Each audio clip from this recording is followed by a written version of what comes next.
করছি শাওন পাকশালা কবিতার ছন্দে। ভিডিও দেখে রান্না করুন মনের আনন্দে। নমস্কার বন্ধুরা, শাওন পাকশালাতে সবাইকে স্বাগত জানাই। আজকে আবার রান্নার একটা নতুন ভিডিও নিয়ে চলে এসেছি। আজকে আমি একটা নিরামিষ আইটেম বানাবো।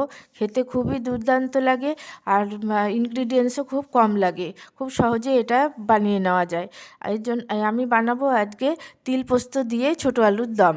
তার জন্য ছোটো আলুগুলোকে সেদ্ধ করে একটু লবণ দিয়ে সেদ্ধ করে ছুলে এখানে নিয়েছি মটরশুঁটি, নিয়েছি তিল, পোস্ত আর 5টা কাঁচা লঙ্কা দিয়ে মিহি পেস্ট করে নিয়েছি। এখানে কসুরি মেথিটাকে আমি একটু ড্রাই রোস্ট করে গুঁড়ো করে নিয়েছি। 2 শুকনো লঙ্কা, 1টা কাঁচা লঙ্কা আর এখানে নিয়েছি গোটা গরম মশলা। এখন আমি রান্নাটা করে নেব। তিল পোস্ত দিয়ে আলুর দমটা করার জন্য প্রথমে আমি আলুগুলোকে একটু ভেজে নেব। তার জন্য আমি সাদা তেল গরম করতে বসিয়ে দিচ্ছি। তেলটা গরম হয়ে গেছে, এখন আমি এর মধ্যে আলুগুলো দিয়ে আলুগুলোকে হালকা করে একটু ভেজে নেব। আমি আলুগুলোকে লাল লাল করে ভেজে নিয়েছি। এখন আমি আলুগুলো তুলে নেব। আলু ভাজার তেলটা বেঁচে গেছে, আমি ওই তেলেই রান্নাটা করে নেব। দিয়ে দিচ্ছি গোটা গরম মশলা আর শুকনো লঙ্কা ফোড়ন। গোটা গরম মশলা থেকে সুন্দর গন্ধ বেরোতে শুরু করছে। এখন আমি এর মধ্যে দিয়ে দেবো ফ্রেশ মটরশুঁটিটা। দিয়ে দিচ্ছি তিল, পোস্ত আর কাঁচা লঙ্কার পেস্টটা। এটা হলুদ ছাড়াই রান্না করব, একদম হলুদ দেবো না।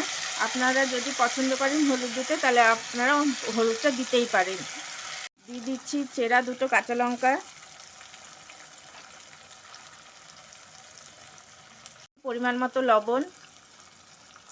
এখন সমস্ত কিছুর সাথে তেলের সাথে তিল আর পোস্তটাকে ভালো মতো করে মিশিয়ে নেব। এখন দিয়ে দিচ্ছি ভেজে রাখা ছোট আলুগুলো। এখন আলুর সাথে সমস্ত মশলার সাথে ভালো মতো করে মিশিয়ে নেব। সমস্ত মশলার সাথে ভালো মতো করে মিশিয়ে নিয়েছি। দেখুন কি সুন্দর তেল ছেড়ে গেছে মশলা থেকে। এখন আমি এর মধ্যে সামান্য পরিমাণ একটু মশলা ধোয়া বাটিটা জল দিয়ে দিচ্ছি। আমার রান্নাটা প্রায় কমপ্লিট হয়ে এসছে।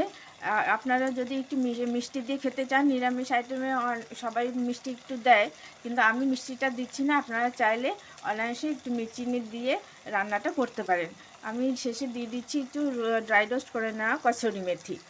এটা খেতে খুব ভালো লাগে, খুব চটজলদি হয়ে যায়। দেখলেনই আপনারা কত তাড়াতাড়ি হয়ে গেল এবং ঘরে থাকা ইনগ্রিডিয়েন্টস দিয়েই হয়ে যায়।